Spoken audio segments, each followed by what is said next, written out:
Feito por Elas, o podcast que discute o protagonismo das mulheres no audiovisual. Olá, ouvintes! Eu sou Isabel Wittmann, do Estante da Sala, e você está escutando Feito por Elas, o podcast que discute o protagonismo da mulher no audiovisual. No programa de hoje, que é mais um programa em formato Drops, você vai ouvir uma entrevista realizada com a cineasta, documentarista e diretora de fotografia, Heloísa Passos. Ano passado, ela trabalhou como fotógrafa no filme Mulher do Pai, da Cristiane Oliveira, sobre o qual a gente já tem um Drops, a gente vai deixar linkado aqui na postagem. E agora esse ano ela está lançando, no dia 19 de abril, o documentário que dirigiu chamado Construindo Pontes. A Heloísa é filha de um engenheiro que trabalhou nos grandes projetos dos governos da ditadura militar no Brasil. O pai dela defende que esse foi o único momento em que o país teve um projeto nacional de desenvolvimento. E aí é que se cria um abismo que separa pai e filha, e afinal, conforme a narração da própria diretora, família é o não dito. E essas são as pontes que precisam ser construídas. Então o documentário, ele fala muito sobre a nossa situação política atual, mas também fala sobre família e afeto. Ouçam agora a entrevista que ficou super interessante com a diretora. Esse foi o seu primeiro longa como diretora, né? Como foi a mudança de escopo do projeto, de tamanho de projeto? É um desafio bem grande, porque a minha experiência como diretora é com curta-metragem, né? Vários curtas-metragens, e eu tinha dirigido uma série para TV documental, onde o formato eram 26 minutos, né? Foi, na verdade, uma grande aprendizagem de uma coisa que hoje é uma das coisas que está mais me interessando como cineasta, que é a busca da narrativa, a busca de como se contar a história e da narrativa na história, no caso, na história familiar, no caso, no documental, né? Então, é um exercício muito grande porque você, como fotógrafo, você está sempre, né? Eu costumo dizer que a câmera é uma extensão do meu corpo, porque ela sofre, ela goza, ela tem sentimento, né? Porque o olhar, você ouvir e você olhar, está muito vinculado às sensações, tem sentimento. E ontem eu estava preparando uma aula e eu estava pesquisando uma fotógrafa francesa que ela diz que a fotografia para ela é olhar e escutar sem preconceito. E isso para mim traduz muito o meu olhar. Mas quando eu vou para um formato maior de como contar a história, aí realmente é uma união que eu preciso junto comigo, principalmente nesse projeto, principalmente na montagem, porque a escrita desse filme ele vem de uma ideia, ele vem de um desejo muito meu, onde eu me apoio em uma roteirista e uma escritora, que é a Stephanie e a Letícia. Mas os 4 meses, quase 5 meses de montagem foram, para mim, uma grande aprendizagem, junto com a Isabela Monteiro de Castro, com a Tina Hardy, de paciência e lapidação para entender o tempo do cinema, que não é o tempo da vida da gente. Sim. E aí esse, eu acho que foi, para mim, um universo novo. Como que se sustenta essa sequência toda no filme se não tiver depois uma outra curva, né, uma outra curva dramática onde vem uma emoção, por que você está contando isso? Então a montagem foi um questionamento muito grande de todo esse meu jeito de ser como cineasta e como pessoa, que eu sou muito intuitiva, eu acredito e vou. Isso é um sinal de coragem. Mas, ao mesmo tempo, quando você vai para uma edição, isso não é suficiente para contar uma história, para montar. E aí, os questionamentos dessa sala de montagem fizeram, eu acho, eu crescer como diretora mesmo. Como eu só tive coragem de colocar a câmera na casa do meu pai em 2016, eu fiz uma primeira etapa de ver o material que eu já tinha. No começo de janeiro e fevereiro de 2016, eu fiquei vendo o material com a Isabela e com a Tina do que eu já tinha. Não só aquele Super 8 que eu ganhei de presente, mas arquivo pessoal meu que não tinha meu pai. Eu só tinha gravado o som dele nesse gravador. Então a gente ficou vendo esse material. Aí em março, depois do carnaval, em 2016, eu vou sozinha para Curitiba, passo um mês lá, tentando entender como que eu ia filmar, entrar com as câmeras na casa do meu pai, porque eu sabia que eu não ia levar uma equipe. Eu fico lá em Curitiba, eu continuo uma pesquisa que eu já tinha aberto, que o Antônio Venâncio já estava comigo trabalhando, mas eu vou lá e continuo, eu pego esse material que o Antônio Venâncio pesquisou e eu vou lá em alguns acervos que ele me indicou lá em Curitiba e eu encontro um acervo da onde meu pai trabalhou, que é o que está no filme. Sim. Eu tinha que organizar o que eu ia projetar para ele. Né? E aí eu comecei a fazer eu estava hospedada num apartamento onde o tamanho da sala era meio parecido com o tamanho da sala do meu pai. Então eu fiquei fazendo decupagem com essas duas câmeras que eu usei.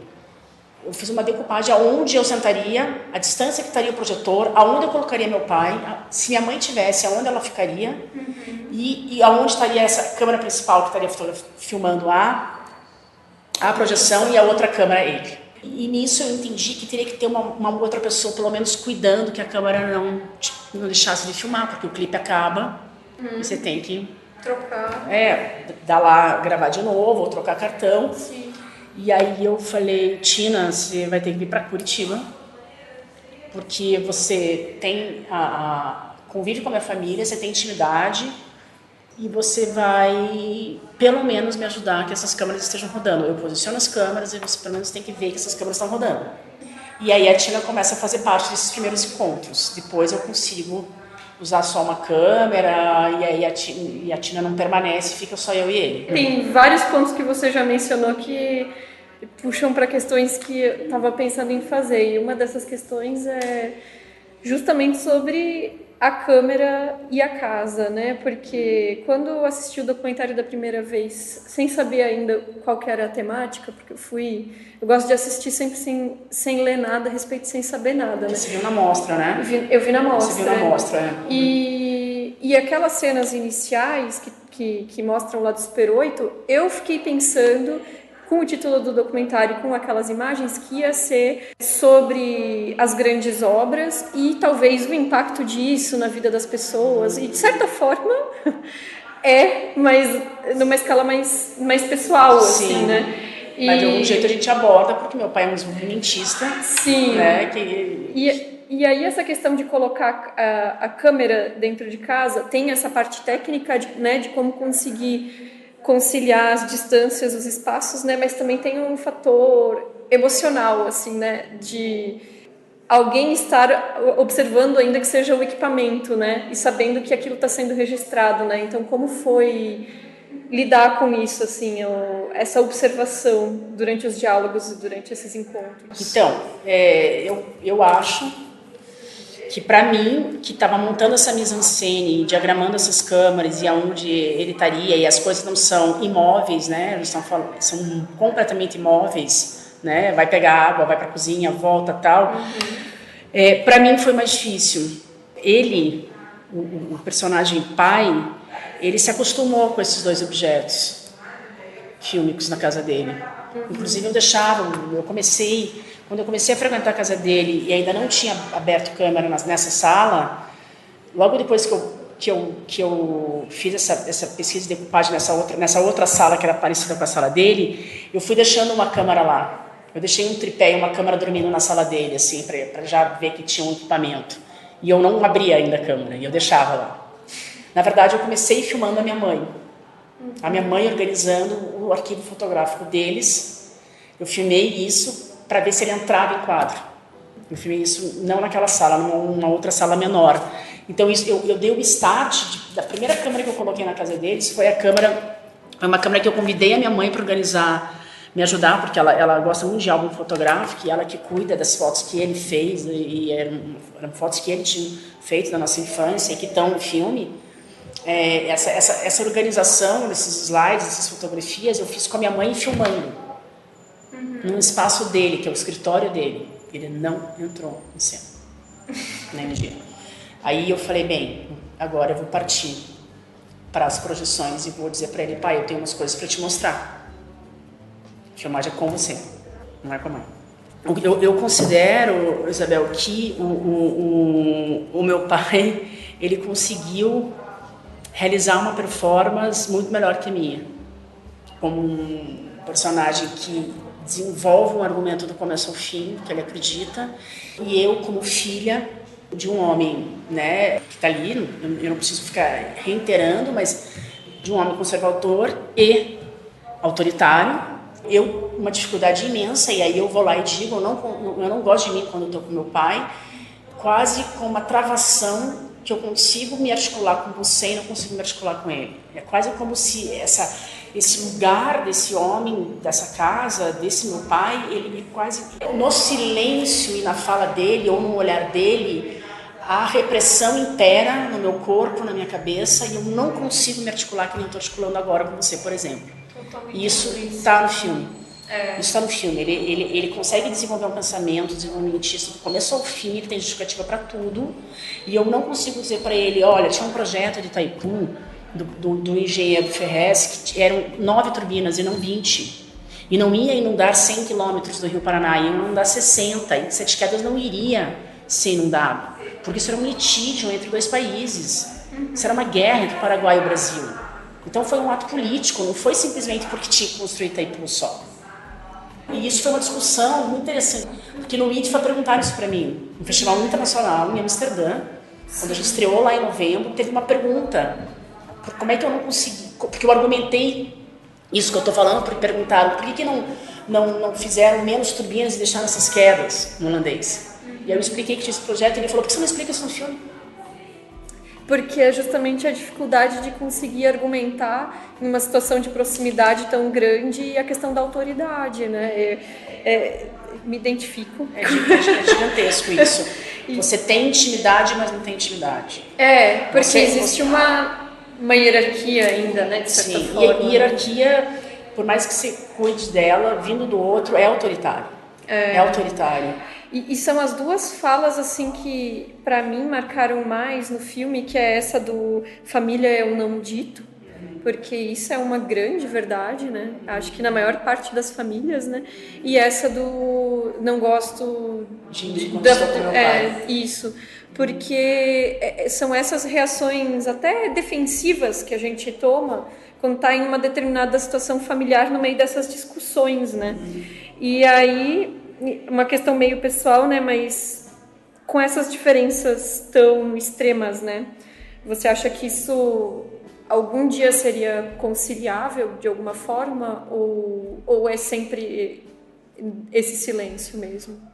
Assim, a gente se aceita, né? O filme, eu considero que é entendível que são 2 pessoas que se aceitam. Porque só a disponibilidade dele de fazer o filme é uma forma de declaração de amor, por mais que a gente não consiga se abraçar no filme, né? Mas a gente se acolhe, porque a gente está ali, estamos juntos. Então a gente se aceita. O tempo do filme que me fez ficar esse tempo que eu contei, essas indas e vindas que eu fui para Curitiba e eu vivi intensamente com ele, de algum jeito nos aproximou. Nos aproximou de ele, como assim? Minha filha parou para pesquisar a minha vida e descobriu esse acervo, também projetando isso para mostrar para mim que eu construí isso. Então, por mais questionamento que ele tenha do meu pensamento e eu do pensamento dele, existe o ato fílmico fez uma aproximação entre nós dois, que não é sinônimo de conciliação, mas é sinônimo de se aceitar mais. Né? É sinônimo de se aceitar mais ainda do que a gente se aceita. Né? Ele está muito interessado quando que o filme estreia, como é que eu estou me sentindo, né? Não porque ele tá só porque ele está no filme, né? Porque ele está torcendo que dê certo. E como sobre... pai, né? Tô falando agora. Sim. E aí sobre essa coisa das argumentações, né? Que às vezes a gente não consegue organizar as ideias para rebater determinadas afirmações quando está ali na hora do calor do momento, né? O seu pai, ele fala algumas vezes, né, que não havia corrupção no governo militar, né? Você chegou a tentar mostrar para ele os dados da corrupção do governo e os casos de propina e desvio de verba das grandes obras? A gente, no filme eu não me aprofundo nisso, mas no filme eu abro um caderninho e falo, tá vendo essa obra aqui? Tá vendo essa obra aqui? Essas obras foram construídas não só no governo militar, como nos governos atuais, e são inacabadas. Ele até diz, mas isso, obra que não termina só é bom para quem faz. Só para quem construiu, ou seja, só para o empreiteiro. Eu acho que assim, defender isso realmente é um ponto de vista desenvolvimentista, de defesa. Porque o capitalismo e o capitalista e o desenvolvimentista, ele sabe que precisa de corrupção para governar. Então ele acha que faz parte do sistema isso. E ele não questiona isso. Então assim, o filme não é sobre isso, mas é claro que dentro dessas grandes conversas que a gente teve, até sem câmera, porque quando você desliga uma câmera, você ouve coisas que você não vai ouvir com a câmera ligada. Sim. E aí ele explica modus operandi dessa empresa que ele trabalhou. Só que o filme não era sobre a Serra Almeida, que era uma empresa menor, e a Odebrecht já existia na época, Andrade Gutierrez já existia na época, Queiroz Galvão já existia na época. Esse esquema todo existe e foi realmente potencializado na ditadura. Só que o que ele diz para se defender e o que eles dizem todos para se defender é que eles cumpriam prazos, né? A diferença é que eles cumpriam prazos, eles entregavam as obras. E que essas propinas, elas fazem parte do sistema mesmo. Do sistema das empreiteiras com o governo público. Com o governo, que é público, né? As concorrências. É a forma como a engrenagem funciona, né? É a forma operante antes da ditadura. De como isso já funcionava, né? Tem uma cena no filme em que vocês estão comentando, porque saiu a notícia da condução coercitiva do ex-presidente Lula, né? E agora saiu a prisão, propriamente dita, né? E com o cenário que a gente tem hoje na política, tem algo que ficou de fora da montagem que você gostaria de ter incluído, ou o contrário, ter excluído alguma coisa? Eu acho que assim, essa semana foi muito intensa para todos nós, né? Muito tenebrosa, muito intensa. Eu não parei para pensar isso. Ele diz no filme, o Lula vai ser preso. Ele diz no filme, em 2016. E eu digo, eu acho muito mais fácil o Michel Temer ser preso do que o Lula, do que a Dilma. Eu não digo Lula. Eu não digo Lula. Aí eu não teria que corrigir nada ali naquela sequência, porque ele falou, o Lula vai ser preso. Eu falo, é muito mais fácil, acho muito mais fácil o Michel Temer, esse presidente interino, ser preso do que a Dilma. Eu acho que esse plano todo, desde o impedimento até esse momento que nós estamos vivendo agora, 1552, o objetivo sempre foi ele não se candidatar em 2018. Isso eu também digo no filme. Em 2016 eu digo isso no filme. Então, assim, a possibilidade dele ser preso era real. Sim. Era real. Era o projeto do que eu chamo de golpe. Sim, era um plano. E ele chama de impeachment. Impeachment só o próprio. E de certa forma. Então eu acho que a resposta, eu não sei se eu gosto do filme que eu fiz. Sim. E não fecha, né? De certa forma, a resposta também não está fechado no final, né? Como é um diálogo, esse diálogo vai estar sempre em andamento. Né? Eu acho que ele daí não fica, ele não é completamente datado de tá preso ou não está preso, né? Eu acho que a tua pergunta é mais profunda num lugar num lugar que é da impossibilidade, que é o que eu não filmei com a minha pessoa. Eu acho que se eu fosse abrir câmera de novo, seria já outro filme, porque eu ia me articular melhor. E aí, ainda falando dessa questão política, né, a importância desse filme, como que você vê, e agora estão saindo outros documentários também, né, sobre todo o processo do impeachment e tudo, nesse ano específico de eleição. Então, eu acho super importante esse filme estrear agora, 19 de abril. Eu queria muito que ele estreasse nesse semestre, porque vai emendar a Copa do Mundo e as eleições.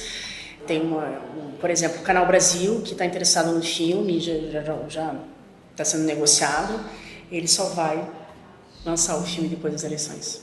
A produção está conversando, mas eles encerraram a conversa que o filme vai ser lançado só em outubro, depois das eleições, porque é a lei eleitoral da televisão, que o nosso filme é muito político. Esse conteúdo só vai para depois das eleições. Mas aí, né, engraçado, porque se aplica à televisão, mas não se aplica ao streaming como Netflix, né?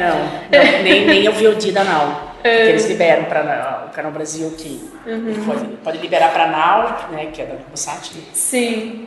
O streaming está liberado, mas agora para o público. Você mencionou que a sua mãe ajudou a separar as fotos e tudo, né? A Tina Hardy, né, participou do processo ali atrás das câmeras e também da montagem e tudo, né? Ela entra numa cena do filme, né? Sim. Naquele jantar ali. Onde está a família reunida, né? Pensando um pouco nesse cenário doméstico mesmo, né? Por que a decisão de não incluir tanto elas enquanto personagens nesse quadro? Por que elas aparecem tão pouco e o foco é mais no seu pai? Porque o filme é com ele, a ponte que eu construo é com meu pai, e meu próximo filme, que eu já estou me preparando, é com a minha mãe. Ah, que bacana. Né? E aí, na verdade, o próximo filme, a personagem é minha mãe, chama Somos o que Perdemos. É um filme que a minha mãe vai buscar uma neta que ela não vê há 27 anos, não, 23 anos. A neta dela vai fazer 30 anos em agosto, e em agosto ela vai vir para São Paulo, que essa neta mora aqui, né? Minha mãe mora em Curitiba, e a gente vai fazer essa peregrinação. Eu já venho compondo esse filme, tanto que eu dedico esse filme à Márcia, minha irmã, que nega a minha família. Ah, sim. Por isso que eu dedico a ela. Eu dedico a Márcia. dizer que está dedicada só a uma das irmãs. E ela não convive com a gente. Mas aí a minha decisão é essa. Eu vou continuar fazendo filmes familiares. E como minha mãe já estava na fila se esperando para ser filmada, então ela ia ocupar um espaço no filme. Não seria o caso. Não seria o caso, porque ela já estava com o botão na ansiedade também de ser filmada. Então, na montagem, a gente tomou essa decisão. E a Tina, eu não contextualizei para quem estiver ouvindo, que é a sua companheira, né? Sim. Ela optou... Vocês acharam que era melhor ela ficar mais atrás das câmeras ou foi uma coisa que fluiu naturalmente? Fluiu desse jeito. Foi desse jeito. E falando dessa questão da direção de fotografia, né, que você trabalhou antes e agora também nesse filme, né, como diretora de fotografia, né, e é um dos espaços do cinema menos ocupados pelas mulheres, né, uma das áreas mais difíceis, né, então como é que é para você essa experiência nessa área? Eu nunca medi esforços para conquistar o lugar da onde eu desejava, e eu tinha esse desejo, essa fascinação pela fotografia desde muito nova, assim. Eu acho que a minha fascinação pela fotografia vem dos álbuns de fotografia que o meu avô dava à minha mãe. Depois a câmera fotográfica que meu pai tinha em casa, e eu fui me envolver com fotografia. Quando eu me envolvi na universidade, me envolvi muito, muito brevemente, não cheguei a ser militante no movimento estudantil nos anos 80, mas eu me envolvi com o surgimento do centro acadêmico. Eu vi o quanto era importante o cinema, contar história, ouvir os outros, e ali eu tive uma fase muito pequena na minha vida de cinéfila, porque eu acho que quando você vira cineasta, você não consegue mais ser cinéfila, pelo menos eu. Então eu fui um curto período cinéfila ali nos anos 80, na Cinemateca de Curitiba, e fiz um curso muito breve também de direção de fotografia, e o primeiro estágio que eu fiz, muito curto, 35mm, veio um fotógrafo do Rio de Janeiro, e eu pedi para ser estagiária desse departamento, e o produtor falou, não, faz assistente de direção, faz esse estágio de assistente de direção, porque já está vindo assistente de câmara de lá, e a assistente de câmara que veio era uma mulher, isso em 89, a Isabela Fernandes. E eu vi a Isabela trabalhando, a Isabela é carioca, né, grande amiga, eu vi a Isabela trabalhando, e eu falei, nossa, também quero fazer isso. Eu vi aquele silêncio e aquele trabalho de foquista dela, e aí eu fui me aproximando dessa possibilidade de ser assistente de câmera. Eu me mudei para São Paulo, me tornei assistente de câmera, mas sempre ali olhando qual seria a brecha para me tornar fotógrafo de filmes. Então uma coisa que aconteceu comigo, eu entendi que o meu telefone não ia tocar, eu não ia encher de trabalho como fotógrafo, e eu trabalhava muito como assistente de câmera. De 90 a 96, eu trabalhei muito como assistente de câmera. Quando foi em 97, eu neguei, o primeiro longa-metragem que eu neguei, falei, não vou fazer assistência porque eu comecei a fotografar, então eu não posso fazer as duas coisas, ou é uma coisa ou outra coisa. Foi o Menino Maluquinho 2, eu ia fazer assistência para esse filme que a Fernanda Meirelles e a Fabrícia Alves dirigiram.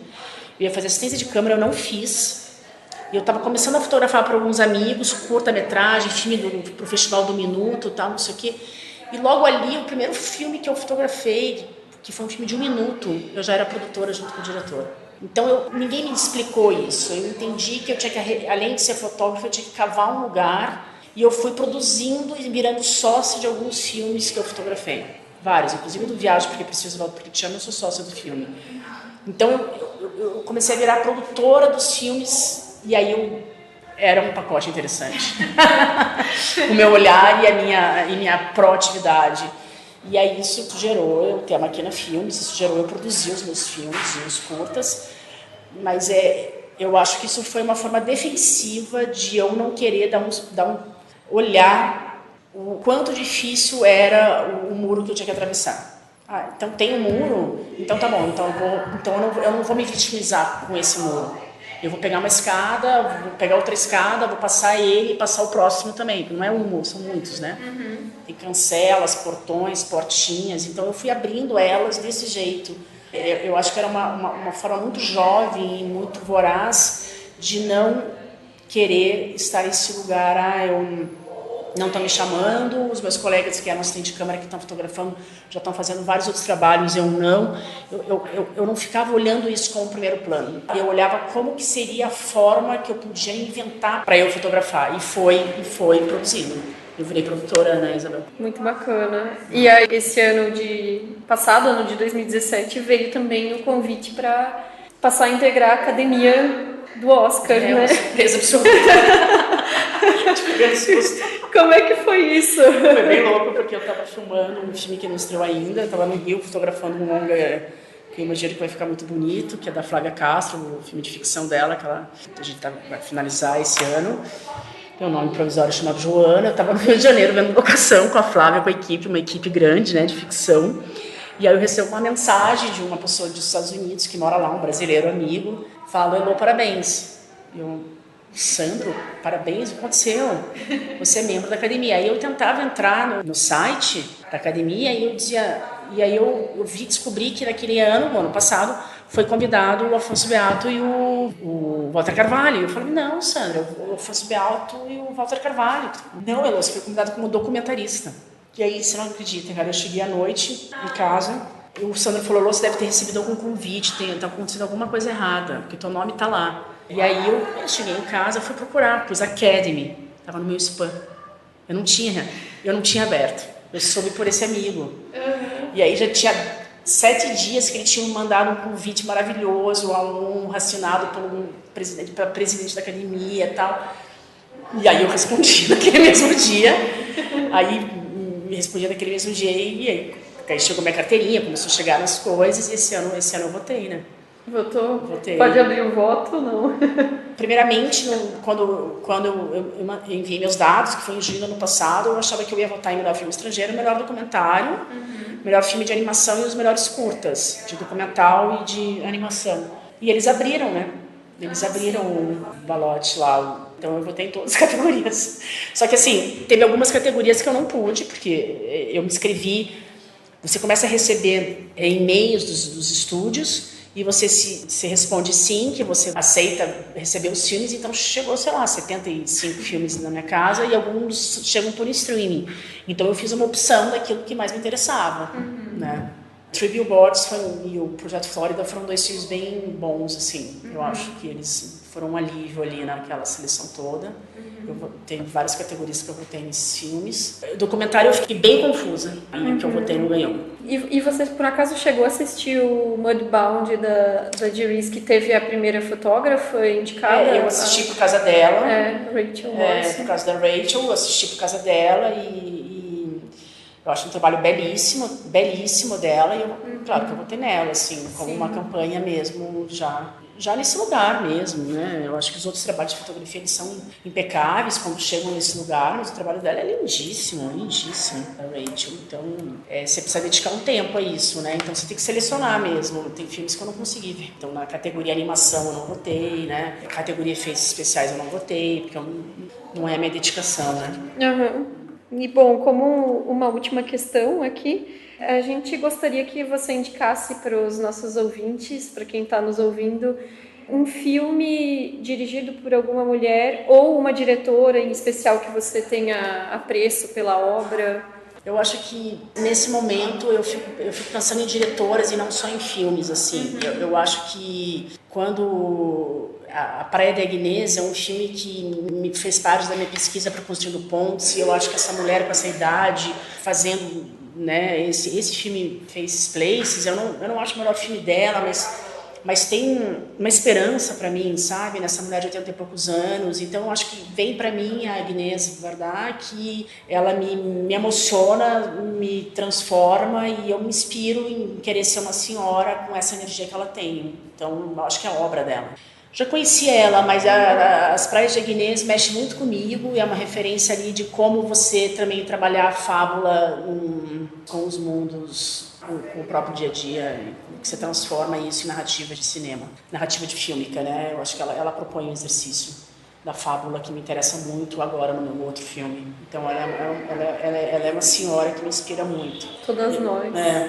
Eu acho que nesse momento vem ela. Eu acho que tem várias diretoras, mulheres mais jovens, que também vem mexendo comigo. Como eu tô muito ligada nesse lugar de contar as suas histórias mais próximas, então é onde está a minha pesquisa hoje. Então eu estou muito observando essas mulheres que abrem os seus corações com suas próprias histórias. E eu queria agradecer pela disponibilidade da entrevista. Muito obrigada por esse tempo, muito obrigada por essa conversa. Para mim é um prazer, porque eu não domino, né? Eu realmente venho da imagem, penso com imagem, e aí é um exercício mesmo da fala. Eu que agradeço. Bom, gente, o filme Construindo Pontes entra em cartaz no dia 19 de abril. Fica de olho para ver se vai chegar na sua cidade, vale a pena ser visto. E sobre o programa de hoje, mandem os seus comentários ou sugestões para o nosso e-mail contato@feitoporelas.com.br ou deixe um comentário no nosso SoundCloud. Obrigada e até o próximo programa.